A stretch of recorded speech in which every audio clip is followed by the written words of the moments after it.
पता नहीं किस मिट्टी से बने हैं कि आज हिरासत में हैं तो भी दिल्ली के लोगों के स्वास्थ्य की चिंता है। उन्होंने एक डायरेक्शन मुझे भेजी है कि सीएम साहब ये जान के बेहद व्यथित हैं कि दिल्ली के कई अस्पतालों में और मोहल्ला क्लिनिकों के अंदर दवाइयां उपलब्ध नहीं हैं। कुछ अस्पतालों में मोहल्ला क्लिनिकों के अंदर जो मुफ्त टेस्ट होते हैं, जो मुफ्त ब्लड टेस्ट होते हैं और सैंपल्स होते हैं, वो उपलब्ध नहीं हैं। और उन्हें लगता है कि उनके जेल में जाने की वजह से दिल्ली में किसी को तकलीफ नहीं होनी चाहिए। वो जेल के अंदर हों, बाहर हों, जब भी कोई गरीब आदमी सरकारी अस्पताल में दवाइयां लेने जाए उसे दवा मिले।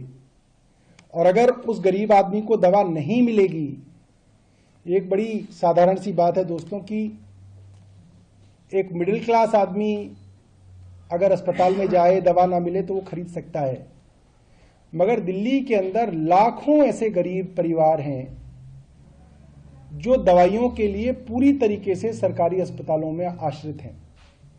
और कुछ लोगों की तो दवाइयां ऐसी हैं जो जब तक जिएंगे तब तक उनकी दवा चलेगी। किडनी की जिनको बीमारियां हैं, जब तक जिएंगे तब तक डायलिसिस होगा, जब तक जिएंगे दवा चलेगी।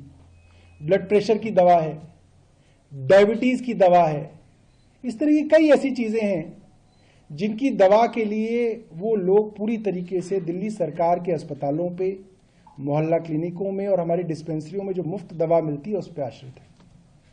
और बहुत सारे लोग ऐसे हैं जिनको लगातार इंटरवल्स के बाद टेस्ट कराने की जरूरत पड़ती है, और वो टेस्ट भी जो है उसके लिए वो हमारे मोहल्ला क्लिनिकों पे आश्रित हैं। और इस तरीके की सूचना मुख्यमंत्री जी को मिली है कि कई मोहल्ला क्लिनिकों के अंदर जो मुफ्त टेस्ट होते थे उसके अंदर समस्या आ रही है। तो उन्होंने मुझे आदेश दिया है कि इसके ऊपर जल्द से जल्द उचित कदम उठाए जाएं और ये सुनिश्चित किया जाए कि सभी अस्पतालों में, मोहल्ला क्लिनिकों में सारी दवाइयां और सारे टेस्ट मुफ्त मिले और उनकी उपलब्धता कम ना हो। मैं समझता हूं कि उनका निर्देश तो हमारे लिए भगवान की आज्ञा जैसा है, और इसके ऊपर युद्ध स्तर पे मेरा विभाग और मैं मिलकर कार्रवाई करेंगे।